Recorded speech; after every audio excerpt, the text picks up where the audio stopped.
Hey artists, welcome back to Art at Home. Now I think most of you know that besides being a teacher, I'm also an illustrator, and I illustrate lots of kids' books. What I wanted to do with you today was give you some tips on how to illustrate a poem. So I'm going to illustrate this fun little poem called The Little Turtle. It's a really fun poem, I've loved it for years. And what you want to do as an illustrator is create a drawing that walks hand in hand with the words that the poet wrote, because they worked really hard on that. And you want to make sure that your drawing isn't doing something different from the poet. So let's read the poem and then I'm going to give you some tips. Whenever you get a poem, whether you're going to illustrate it or you're just reading it for pleasure, or because your teacher asked you to, you want to read it a bunch of times. I've done that already. I've been reading this poem for years, but I'm going to go through and read it one more time with you. The Little Turtle. There was a little turtle. He lived in a box. He swam in a puddle. He climbed on the rocks. He snapped at a mosquito. He snapped at a flea. He snapped at a minnow. And he snapped at me. He caught the mosquito. He caught the flea. He caught the minnow. But he didn't catch me. That is The Turtle by Rachel Lindsay. So when I'm looking at a poem and trying to decide what I'm going to draw for the illustration, the first place I'm going to look is the title, because obviously these are the most important words that the author put front and center right at the top that everybody's going to read first. So this is probably a big clue. Another thing I'm going to do is look for the things in the poem that the author is making me picture in my head as I read it. So obviously we have a little turtle, lives in a box, puddle, rocks, mosquitoes, fleas, minnows, and me. Mosquitoes, fleas, minnows, and me. I'm not going to do it again. But it is worth noting that all of these things showed up 2 times. So I always pay close attention to the title of the poem and the things in the poem that I'm picturing in my head as I'm reading the poet's words. Another thing I look at is the actions in the poem, the verbs. So, and I'm probably going to ignore the boring verbs like was or is, but lived is interesting, swam and climbed. And then look at this. I need a new color because something really important is happening. Snapped, snapped, snapped, snapped. And then, so that repeated 4 times. And then caught, caught, caught. And then catch is like caught. So also 4 times. So this author repeated a lot of things, but I am noticing one other interesting thing. When the author is repeating, he caught the mosquito, he caught the flea, he caught the minnow, then something changes. But he didn't catch me. I think that change is really important when the author's repeating something over and over and over again, and then it takes a turn and does something different. I think the author wants us to notice that, and it's something that I should consider when I create my drawing.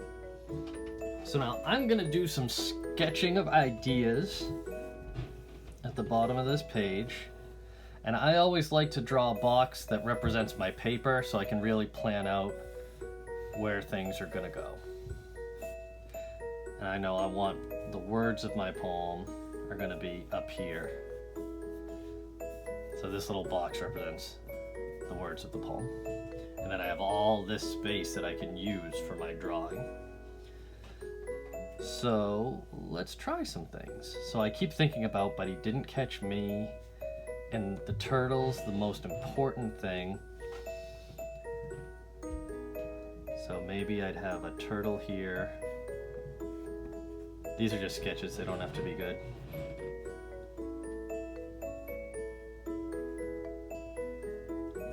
Maybe he's trying to bite.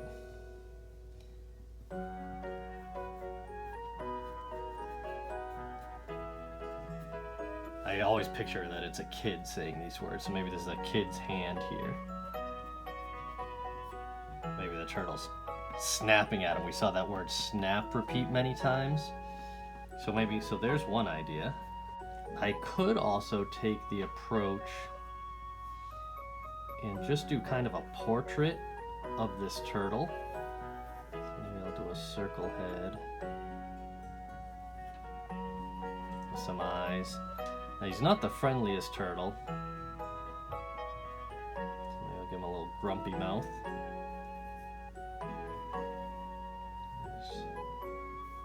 His neck, his shell, and his legs. I actually kind of like this idea. This could be fun to do a portrait of this turtle. Give him a tooth sticking out to just remind us that he snaps at people. And for my third idea, maybe I'll take another image from the poem. So going down my turtle again. I mean, the poem is called The Little Turtle, so I think it would be a mistake not to include the turtle. Maybe he's gonna be looking up this time.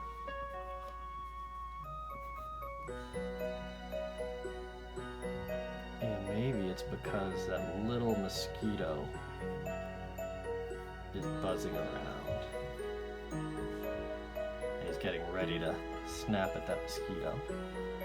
Oh, that's a fun idea. You know what? I think I like this idea the best because I really thought it was important when the author changed the words from he caught the flea, caught the minnow, but he didn't catch me. I thought that was important, but I don't like this design. So I'm gonna sketch a new one. It's always important as an artist to try things in different ways. Okay, I've got my words up here. I think what I just want to do is zoom into this idea a little more. So instead of drawing the whole turtle, I'm just going to have his shell poking out here.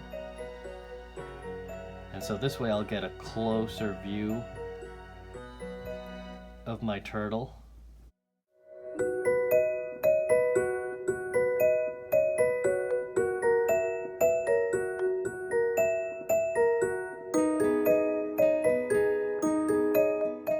I like that. I'm going to illustrate this idea.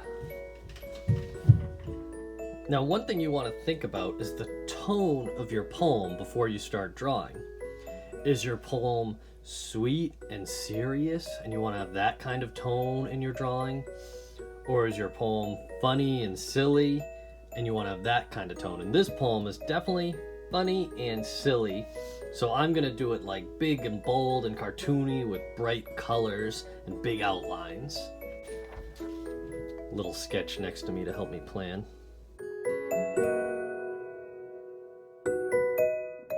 When I draw a hand, I draw a circle and I'll do 4 fingers sticking out of the top, and I like to spread them out.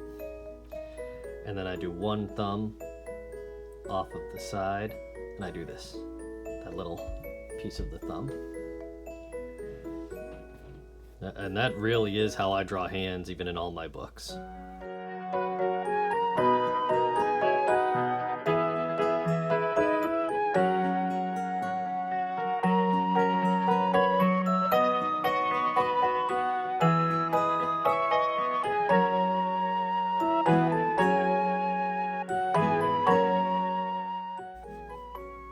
And I'll post this if you want to try drawing this the way I did or do your own version. I'll post this in the templates, etc. part of the website, and you can print out your own copy.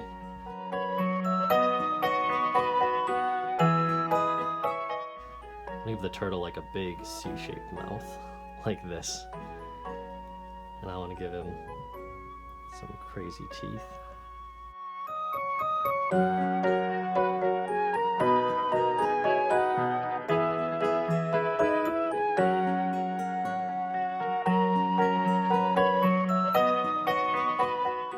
Alright, I think I've done enough drawing, and I'll be able to go ahead and do my big bold outlines using a thick Sharpie.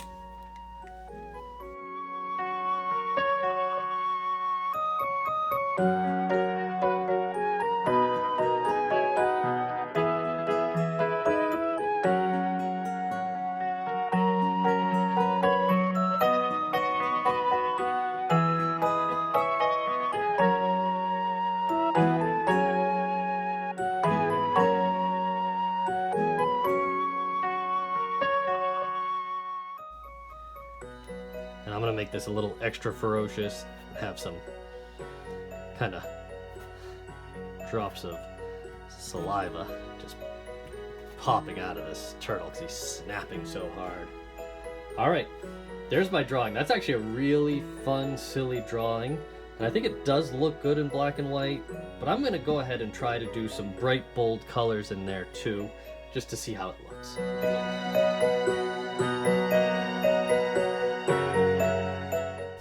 So I color around the edges of my drawing first, where I'm paying close attention and having a lot of control. And then I'll go ahead and color in the same direction on the inside of my drawing.